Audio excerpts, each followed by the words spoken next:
ഇല്ല, അങ്ങനെ ഇപ്പോൾ ഈ കാര്യത്തിൽ ഇതൊരു ട്രയൽ റൺ മാത്രമാണ്. ഉദ്ഘാടനം നമ്മുടെ ഇതിൻ്റെ കമ്മീഷൻ ചെയ്യുമ്പോഴേക്ക് നമ്മളിതിലെല്ലാ വിഭാഗം ആളുകൾ, ഇപ്പം നമ്മൾ ആദ്യത്തെ ഷിപ്പ് എത്തിയപ്പോൾ എല്ലാവരെയും ക്ഷണിച്ചിരുന്നു. മുൻ തുറമുഖ വകുപ്പ് മന്ത്രി നല്ല രൂപത്തിൽ ഈ കാര്യത്തിൽ ഇടപെടുകയും പ്രവർത്തിക്കുകയും, അതിനു മുമ്പ് ഒരു തുറമുഖ വകുപ്പ് മന്ത്രിയുണ്ട് കഴിഞ്ഞ ഗവൺമെൻറ്റിൽ. അപ്പോൾ ഇത് ഒന്നാം പിണറായി സർക്കാർ തന്നെയാണ് ഇതിൻ്റെ തുടക്കം. അപ്പോൾ അതിനെ ക്ഷണിച്ചില്ലെന്നുള്ള പ്രശ്നം വരില്ലേ? അപ്പോൾ അതുകൊണ്ട് അതിനു മുമ്പുള്ള തുറമുഖ വകുപ്പ് മന്ത്രിയുണ്ട്. ഇതിൻ്റെ തുടക്കം നിങ്ങൾ മനസ്സിലാക്കേണ്ടത്, ഈ തുറമുഖത്തിൻ്റെ ആശയം ആദ്യം രൂപം കൊള്ളാൻ വേണ്ടി ഒരു കമ്മിറ്റിയെ നിയോഗിച്ചത് 96-ലെ നയനാർ ഗവൺമെൻറ്റാണ്. ആ പഠന റിപ്പോർട്ട് വന്നതിന് ശേഷം ആ ഗവൺമെൻറ്റിന് തുടർന്ന് പ്രവർത്തനങ്ങൾ മുന്നോട്ട് പോകാൻ കഴിഞ്ഞില്ല. രണ്ടാമത് ബഹുമാനായ ശ്രീ AK ആൻ്റണിയുടെ കാലഘട്ടത്താണ് ഈ തുറമുഖവുമായി ബന്ധപ്പെട്ട രണ്ടാമത് പഠനങ്ങളൊന്നും നടത്താതെ ഒരു ടെൻഡർ നടത്തി. ആ ടെൻഡർ നടത്തിയപ്പോൾ ഏതാണ്ട് ചൈനയിൽ നിന്ന് ഒരു കമ്പനി കോട്ട് ചെയ്തിരുന്നു. ചൈനീസ് കമ്പനി ആയതുകൊണ്ടായിരിക്കാം അതിനന്ന് കേന്ദ്ര അനുമതി തന്നിരുന്നില്ല. അതിനുശേഷം പിന്നീട് വന്ന VS ഗവൺമെൻറ് ഈ കാര്യത്തിൽ അന്നത്തെ തുറമുഖ മന്ത്രിയായിരുന്ന ശ്രീ M വിജയകുമാർ, ബഹുമാനപ്പെട്ട മുഖ്യമന്ത്രി VSും ചേർന്ന് ഈ കാര്യത്തിലൊരു ശ്രമം നടത്തി. ആ ശ്രമത്തിൽ വീണ്ടും അനുമതിയോടുകൂടി ഒരു ടെൻഡർ നടത്തിയപ്പോൾ ആന്ധ്രാപ്രദേശിലെ ഒരു കമ്പനി കോട്ട് ചെയ്ത് മുന്നോട്ട് വന്നിരുന്നു. ആ കോട്ട് ചെയ്ത കമ്പനി നിർമ്മാണ പ്രവർത്തനങ്ങൾക്ക് തുടക്കം കുറിക്കാനുള്ള ഇൻറ്റിമേഷനൊക്കെ അവർക്ക് കൊടുത്തു. ആ സമയത്തേക്ക് അതിനെതിരെ ഹൈക്കോടതിയിലൊരു കേസ് വന്നു. കേസ് വന്നപ്പോൾ കരാറെടുത്ത ആന്ധ്രാപ്രദേശിൻ്റെ കമ്പനി അത് വിഡ്രോ ചെയ്ത് പോയി. പക്ഷേ അന്ന് തന്നെ ഒരു സീപോർട്ട് എന്ന രൂപത്തിൽ ഒരു കമ്പനി രജിസ്റ്റർ ചെയ്യുകയും അതിവിടെ ഉദ്ഘാടനം ചെയ്യുകയും ചെയ്തത് ബഹുമാനായ VS അച്യുതാനന്ദനായിരുന്നു. അന്ന് അധ്യക്ഷത വഹിച്ചത് മന്ത്രി, അന്ന് ബഹുമാനായ ഉമ്മൻചാണ്ടി പ്രതിപക്ഷ നേതാവായിരുന്നു, അദ്ദേഹം ഉൾപ്പെടെ പങ്കെടുത്തതാണ്. അപ്പോൾ അങ്ങനെ ഒരു പ്രീവിയസ് ഹിസ്റ്ററി. അതിന് ശേഷമാണ് പിന്നീട് വന്ന UDF ഗവൺമെൻറ് ഇപ്പോഴത്തെ കരാർ ഉണ്ടാക്കുന്ന രൂപത്തിലേക്ക് എത്തിയിട്ടുള്ളത്. യഥാർത്ഥത്തിൽ നിർമ്മാണ പ്രവർത്തനത്തിൻ്റെ പൂർണ്ണത മുഴുവൻ ചുമതല ഏറ്റെടുത്ത് ഒന്നാം പിണറായി സർക്കാരും രണ്ടാം പിണറായി സർക്കാരുമാണ്. ഞാൻ തിരിച്ച് മറുപടി പറഞ്ഞല്ലോ. അല്ല, ഞാനിന്ന് മറുപടി ഞാനിന്ന് അതിന് മറുപടി തത്സമയം തന്നെ പറഞ്ഞല്ലോ. ഈ കുഞ്ഞ് ആരുടേതാണെന്നുള്ളത് ഞാനിപ്പോൾ ഈ പറഞ്ഞ നാൾ വഴികൾ പരിശോധിച്ചാൽ. അല്ല, ഇതിനകത്ത് പ്രതിപക്ഷ നേതാവിനെ നമ്മൾ നേരത്തെ ക്ഷണിച്ചല്ലോ. ആദ്യം ഈ കാര്യത്തിൽ നമ്മൾ ആദ്യത്തെ ഷിപ്പ് വന്നപ്പോൾ പ്രതിപക്ഷ നേതാവ് ഉൾപ്പെടെ പങ്കെടുത്ത് എല്ലാവരെയും പങ്കെടുപ്പിച്ചുകൊണ്ടാണ് നടന്നത്. ഇപ്പോൾ നടക്കുന്ന ഒരു ട്രയൽ റണ്ണാണ്. ആ ട്രയൽ റൺ വിജയിക്കുമ്പോഴാണ് അടുത്ത കമ്മീഷനിലേക്ക് വരുന്നത്. കമ്മീഷൻ ചെയ്യുന്ന ഘട്ടത്തിൽ നിങ്ങൾ പറയുന്നത് ശരിയാണ്, എല്ലാവരും ക്ഷണിച്ചുകൊണ്ടും മറ്റു കാര്യങ്ങളുമായിരിക്കും നടക്കുക. ഇപ്പോൾ ട്രയൽ റൺ നടക്കുന്നിടത്ത് ആദ്യം അദ്ദേഹത്തെ ക്ഷണിച്ചിരുന്നു. ഇവിടെ നമ്മുടെ സ്ഥലത്തെ MP ക്ഷണിച്ചിട്ടുണ്ട്, MLA ക്ഷണിച്ചിട്ടുണ്ട്. അപ്പോൾ ആരെയും മാറ്റി നിർത്തിയിട്ടില്ല. അതിനകത്ത് കക്ഷിയോ രാഷ്ട്രീയമോ ജാതിയോ മതമൊന്നും നോക്കിയിട്ടില്ല. അതേസമയത്ത് മറ്റുള്ള ആളുകളെല്ലാം ക്ഷണിക്കേണ്ട കാര്യങ്ങളെന്ന് പറയുന്നത് നമുക്ക് വീണ്ടും കമ്മീഷൻ ചെയ്യുന്ന അവസ്ഥയിലേക്ക് വരുമ്പോൾ സ്വാഭാവികമായിട്ട് നിങ്ങൾ ചോദ്യം ഇവിടുത്തെ പ്രശ്നമാണ്, എല്ലാവരും ക്ഷണിക്കും. അതെ, അതിപ്പോൾ നമ്മൾ കേന്ദ്രവുമായി ബന്ധപ്പെട്ടാണ്. റെയിൽവേ ആകുമ്പോൾ അവിടെ നിന്നാണല്ലോ കിട്ടുന്നത്. അതിൻ്റെ പൈസ മുഴുവൻ മുടക്കുന്നത് സംസ്ഥാന ഗവൺമെൻറ്റാണ്. ഇപ്പോൾ കേന്ദ്രം നാളിതുവരെ ഇതിന് ഒരു രൂപ പോലും തന്നിട്ടില്ല.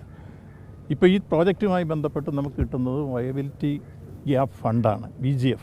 അത് തരാതിരിക്കാൻ ന്യായം പറഞ്ഞത് നമുക്ക് ആർബിട്രേഷൻ ഉണ്ടായിരുന്നുവെന്ന്. ആർബിട്രേഷൻ ഇപ്പോൾ അദാനിയും വിഡ്രോ ചെയ്തു, ഗവൺമെൻറ്റും വിഡ്രോ ചെയ്തു. അത് സംബന്ധിച്ച് ധാരണയായി ത്രികക്ഷി കരാറിലേക്ക് ഏർപ്പെടാം. ഈ മാസം അവസാനത്തേക്ക് ഡേറ്റ് തന്ന് ആ എഗ്രിമെൻറ്റ് വെക്കാമെന്നാണ് പറഞ്ഞത്. ആ എഗ്രിമെൻറ്റ് വെച്ചെങ്കിൽ മാത്രമേ VGF നമുക്ക് കിട്ടേണ്ട പൈസ കിട്ടൂ. ഒരു രൂപ പോലും ഇപ്പോൾ ഇല്ല, കിട്ടിയിട്ടില്ല, ഇപ്പം ഇല്ല. ഇനി VGF കിട്ടും എന്നുള്ളതാണ് നമ്മൾ പ്രതീക്ഷിക്കുന്നത്.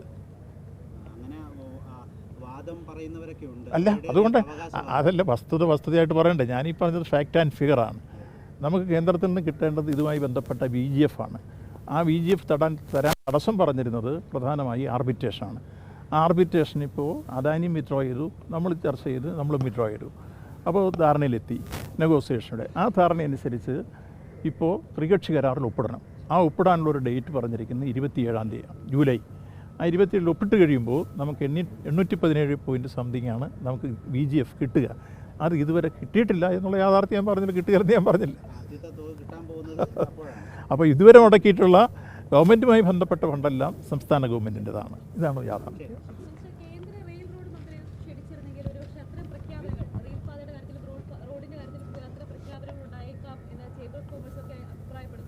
ഇല്ല, അത് നിങ്ങൾ സൂചിപ്പിച്ച കാര്യങ്ങൾ ഇതിൻ്റെ കമ്മീഷൻ ചെയ്യുന്ന ഘട്ടത്തിലേക്ക് വരുമ്പോൾ ഇതിൽ ക്ഷണിക്കേണ്ട എല്ലാവരെയും ക്ഷണിക്കും. ഇതൊരു ട്രയൽ മാത്രമാണ്.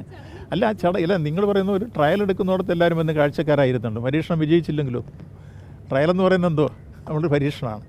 പരീക്ഷണത്തിൽ എല്ലാവരും വിളിച്ച് പരീക്ഷിക്കേണ്ട കാര്യമില്ല. ഇവിടെ നമ്മൾ യഥാർത്ഥത്തിൽ ഒരു ട്രയൽ റൺ നടക്കുമ്പോൾ അതിന് ബന്ധപ്പെട്ട യഥാർത്ഥത്തിൽ കേന്ദ്ര ഷിപ്പിംഗ് ആൻഡ് വാട്ടർ റിസോഴ്സിൻ്റെ ചുമതലയുള്ള മന്ത്രിയാണ്. അദ്ദേഹത്തെ ക്ഷണിച്ചിട്ടുണ്ട്, അദ്ദേഹം എത്തുമെന്നും അറിയിച്ചിട്ടുണ്ട്. അതിൽ ബന്ധപ്പെട്ട ആളുകളുണ്ട്, യാതൊരു സംശയവുമില്ല, സെൻട്രൽ റെപ്രസെൻറ്റേഷനുമായി. മറിച്ച് ഇത് കമ്മീഷൻ ചെയ്യുന്ന ഘട്ടം എത്തുമ്പോൾ ഈ എല്ലാവരും നമ്മളെ സഹായിക്കുന്ന കൂട്ടരെയൊക്കെ നമ്മൾ വിളിക്കും, ആരെയും ഉപേക്ഷിക്കില്ല.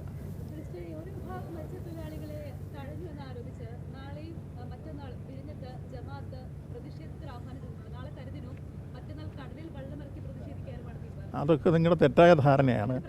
ഇല്ല, അവർ പ്രഖ്യാപിച്ചില്ല. അവർക്ക് കൊടുക്കാനുള്ള കാര്യങ്ങളെയൊക്കെ സംബന്ധിച്ച് ചർച്ച ചെയ്ത് ഇന്ന് സായാഹ്നത്തോടു കൂടി എല്ലാ പ്രശ്നങ്ങളും തീരും. ഞങ്ങൾ ഇന്നലെ തന്നെ അത് സംസാരിച്ച് ധാരണയാക്കി കഴിഞ്ഞിട്ടുണ്ട്. അവർക്ക് കൊടുക്കാനുള്ള പൈസ കൊടുക്കുമെന്ന് പറഞ്ഞിരുന്നതിൻ്റെ 106 കോടി രൂപ ഇതിനോടകം കൊടുത്തു കഴിഞ്ഞിട്ടുണ്ട്. ഇനി അവശേഷിക്കുന്ന ജമായത്തുമായി ബന്ധപ്പെട്ട പ്രശ്നവും ഒരു വിഭാഗം മത്സ്യത്തൊഴിലാളിയുടെയും ചില ഡിമാൻഡുകൾ ഉന്നയിച്ചിരുന്നു. ആ വിഷയം ഇന്നലെ ഞങ്ങൾ ചർച്ച ചെയ്ത് ഇന്ന് 3 മണിക്കും 4 മണിക്കും ചേരുന്ന യോഗത്തിൽ അതും പൂർണ്ണമായി പരിഹരിക്കുമെന്ന് പറഞ്ഞിട്ടുണ്ട്, ക്ഷണിച്ചിട്ടുണ്ട്. ഇന്നലെ തന്നെ അറിയിച്ചിട്ടുണ്ട്. ഇന്ന് 3 മണിക്ക് ആദ്യത്തെ യോഗം അവരുടെ നടക്കും, 4 മണിക്ക് മറ്റേത് നടക്കും. അപ്പോൾ അതുകൊണ്ട് എവിടെയെങ്കിലും എന്തെങ്കിലും പറയുന്നത് കേട്ടിട്ട് അഭിപ്രായങ്ങൾ വരണ്ട. ഞങ്ങൾ യാഥാർത്ഥ്യബോധത്തോടു കൂടി ഇതിനോടകം നിരവധി മീറ്റിംഗ്, ഈ വിഴിഞ്ഞത്തിൻ്റെ പ്രശ്നവുമായി ബന്ധപ്പെട്ട് തന്നെ അവരെല്ലാം കൂട്ടിക്കൊണ്ടുള്ള 7 മീറ്റിംഗ് ഞങ്ങൾ സംഘടിപ്പിച്ചിട്ടുണ്ട് പല ഘട്ടങ്ങളിലായി. അതിലെല്ലാം ഓരോന്നോരോന്നും ചർച്ച ചെയ്ത് പരിഹരിച്ചാണ് ഈ വിഷയങ്ങളെല്ലാം പരിഹരിക്കപ്പെടും. ഞാൻ ഇപ്പം ഏതായാലും അവർ ഉയർത്തിയ പ്രശ്നങ്ങൾ പരിഹരിക്കും. പിന്നെ പ്രതിഷേധം എത്രയെല്ലാം ചെയ്താലും പിന്നെയും പ്രതിഷേധം വരില്ല, അത് ചെയ്തോട്ടെ. ഇല്ല, പോലീസും പട്ടാളവും ഇല്ലാതെ ജനങ്ങളാണ് ഇതിൻ്റെ സുരക്ഷിതർ, അത് സംശയമൊന്നും വേണ്ട. ഓക്കെ.